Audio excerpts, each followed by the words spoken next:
before the Corvette became the fire-breathing mid-engine ZR1 monster we know today. Before it became America's undisputed sports car legend, it had to prove it even deserved to exist. And that journey, it started here, with one car. This is EX87, the 1955 Chevrolet Corvette testbed that didn't just try a V8 for size, it helped save the entire Corvette line from extinction.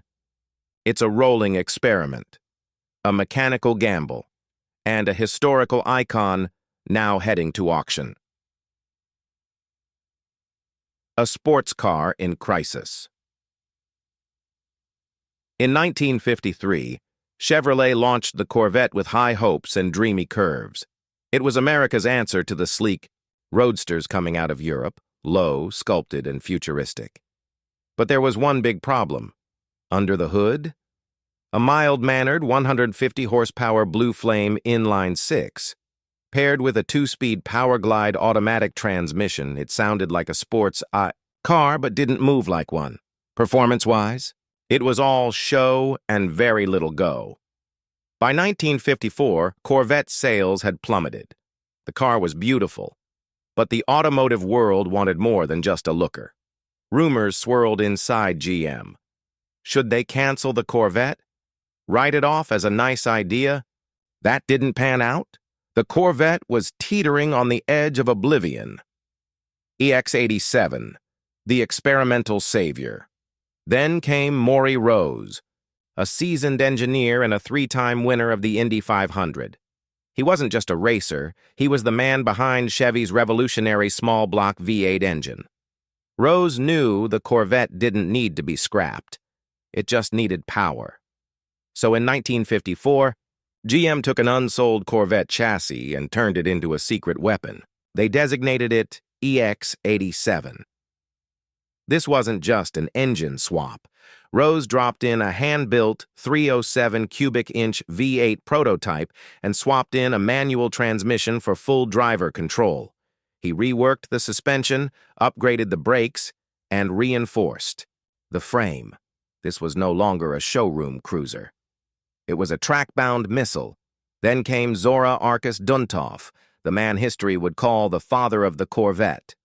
Rose handed EX87 off to Zora, and he took it to GM's Arizona proving grounds and pushed it past a 160-mile mauri. Let's repeat that. 160 miles per hour in 1955. That wasn't just fast. That was revolutionary. The DNA of every Corvette since Duntov's. High-speed runs with EX87 proved what no executive memo ever could. The Corvette had potential. Big potential. It wasn't just a fashion statement, it could perform. It could win.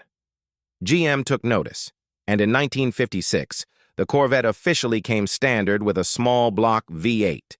That single decision reshaped the destiny of the American sports car forever, from the aggressive C2 Stingray to the wide-bodied brutality of the C3, to today's C8, ZR1 with a twin-turbo V8 mounted midship. They all carry the DNA of EX87. Not just a showpiece, built for war. EX87 isn't just a pretty survivor, it's a warrior. It's fiberglass. Body may be replacement 1955 spec, but the chassis, the spine, is the original test mule. This car still bears the marks of a life spent under stress. Mounting points for test gear, tow hooks, and reinforced components. The engine today?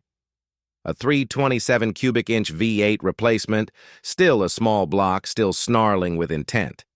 Paired to a two-speed Power Glide, it reflects the constant evolution EX87 underwent throughout its test life. It's seen multiple setups, multiple powertrains, all in service of perfecting the Corvette formula. This wasn't just a development tool, it was the tool that brought the Corvette into the performance age. Duntov's legacy on four wheels. Zora Arkus-Duntov was more than an engineer. He was a believer. He didn't just want the Corvette to compete, he wanted it to dominate. And EX87 was his test bed, his hammer, his blueprint for turning a good idea into a great car. His 160 Mataref run in EX87 wasn't a stunt. It was a statement. To GM executives, "Give me the reins and I'll build you something legendary." That moment changed the internal narrative at GM. Duntov's vision became reality, and the Corvette was saved. Thanks to him, and thanks to this car. A survivor with a story. Today, EX87 isn't just a restored classic, it's a documented chapter of Corvette lore.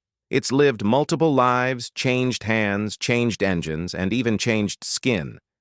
But the bones are still there. The same frame that thundered across the desert in 1955 is here, ready to roll again. Even more incredible? It's been in the same private collection for 57 years. That's longer than most people own their homes. It comes with period correct documentation, engineering memos, and vintage photos, offering a rare glimpse into the early Corvette development process. This is the kind of car you expect to find behind museum glass. But instead, it's crossing the auction block, giving someone the chance to own history. What's it worth? Historic Corvettes like this don't just show up often, and when they do, collectors take notice. Given the lineage, the documentation, the connection to Duntov and Rose, this isn't just another 55 Vetta. This is EX87. That makes it practically priceless. The current bid may hit six figures or more, but the real value lies in what it represents: the rebirth of American performance. Conclusion. A legend at auction. EX87 is more than fiberglass and horsepower. It's a milestone. A machine that changed the fate of one of the most iconic car lines in history. Without it, the Corvette might have been a 2-year footnote in GM's past. Instead, it became a 7-decade juggernaut, and EX87 was the spark that lit the fuse. Now, it could be yours. Will you let history pass you by, or will you drive it home?